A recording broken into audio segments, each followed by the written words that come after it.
distinguished guests, and especially Amanda. Amanda, one great thing you have is humor.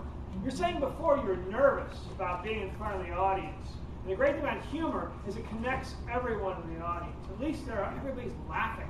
And it really takes a lot of pressure off of the speaker. Did you notice that? You feel a little better when people start laughing? If you're giving a speech and people start laughing, even if you don't intend them to laugh, it's okay, because then everyone starts laughing, pulls everybody together. And the second thing, of course, it's the icebreaker, so it's all about being personal. And that, I think, was done very well. Learned a lot about you, Amanda. When you go up there, it helps to be personal and tell personal stories about yourself. We'll come to stories in a little bit, because personal really connects with the audience. If you don't share of yourself, why should they pay attention to you? Why should they care? But if you share of yourself, then that encourages the audience to share of themselves, and this kind of connection can begin. And then finally, emotions. I know you're concerned about perhaps being overly emotional, but the great thing about emotions is emotions connect. Emotions are passion. Emotions are excitement. Emotions get people involved in your speech, get people listening, really paying attention.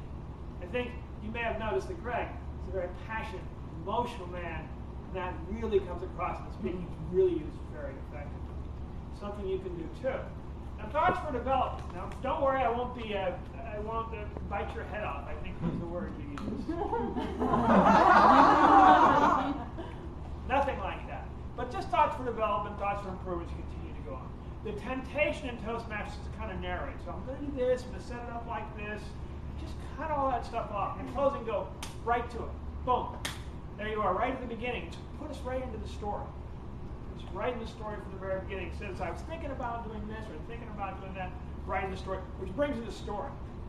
Story is very powerful, very useful. Stories need to be seen, known, and heard. Now, in your story, you can see, because it's about you, knew your background. The thing that wasn't there was heard. It's very simple to make that change by using internal dialogue. If you're giving a speech and there's only you or the only person in the speech, you can use internal dialogue. So instead of saying, I would go to my room and look all around for my happy face, you could say, I was thinking, where's that happy face? Okay, it's got to be here somewhere. They said it was here. The parents said it was here. It's got to be here somewhere. Is it over here? No, not over here. It's over here. Internal dialogue can really make the thing happen. And then finally, just pauses.